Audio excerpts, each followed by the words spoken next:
ये कहानी एक छोटे कस्बे में मौजूद एक पुराने और पुरस्कार स्टोर के बारे में है, जिसे लोग हॉरर हाउस स्टोर के नाम से जानते थे।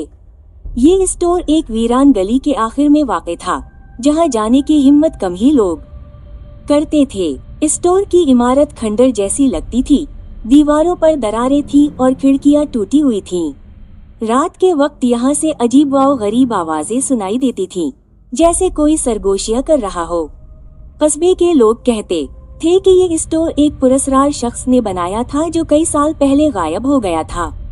कहते हैं कि वो शख्स जादू टोना जानता था और इसके स्टोर में मौजूद हर चीज पुरस्कार ताकतों की हामिल थी। बच्चों को सख्ती से मना किया जाता था कि वो वहाँ ना जाए, लेकिन तजस्सुस अक्सर उनकी जीत हो जाता था। एक दिन 3 दोस्त अली, अहमद और सारा अपनी बहादुरी का मुजाहिरा करने के लिए हॉरर हाउस स्टोर जाने का फैसला करते हैं। वो शाम के वक्त वहां पहुंचते हैं, जब सूरज गुरूब हो रहा होता है और अंधेरा छाने लगता है।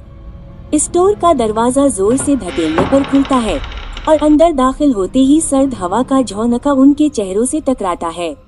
अंदर का मंजर और भी खौफनाक था। दीवारों पर अजीब व गरीब नक़ूश थे और शेल्फों पर कदीम किताबें, पुरस्कार घड़ियां और मुख्तलिफ किस्म के मोमी मुजस्समे रखे थे। अचानक एक कदीम घड़ी ने 12 बजाए और स्टोर के कोने से एक पुरानी औरत की सरगोशी जैसी आवाज आई, तुम यहाँ क्यों आए हो? ये आवाज सुनकर तीनों के दिल दहल गए, लेकिन तजस्सुस ने इन्हें रोके रखा। अली ने एक कदीम किताब उठाई और इसके सफ़े पलटने लगा। किताब के अंदर अजीब अलामतें और किसी पुराने जादू के मंतरों की ज़बान में इबारत लिखी थी।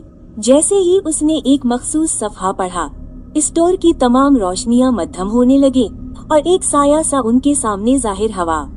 सारा चीख उठी, ये जगह वाकई मनहूस है, हमें यहाँ से निकलना चाहिए।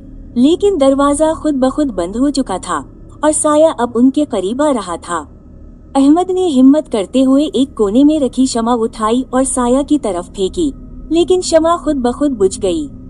अब तीनों को एहसास हुआ कि वो खतरे में हैं। अचानक स्टोर के एक शेल्फ से एक पुराना संदूक गिरकर खल गया और इसमें से रोशनी की किरण निकली। इस रोशनी के साथ ही साया गायब हो गया और दरवाजा दोबारा खल गया। तीनों ने वहां से भागने में देर नहीं की। बाहर निकलकर इन्होंने एक दूसरे से वादा किया कि वो दोबारा कभी इस जगह नहीं आएंगे। कस्बे के लोग आज भी इस हॉरर हाउस स्टोर के बारे में बातें करते हैं, लेकिन कोई भी ये नहीं जानता कि वो पुरस्कार साया किया था और इस संदूक में क्या राज छुपा हुआ था।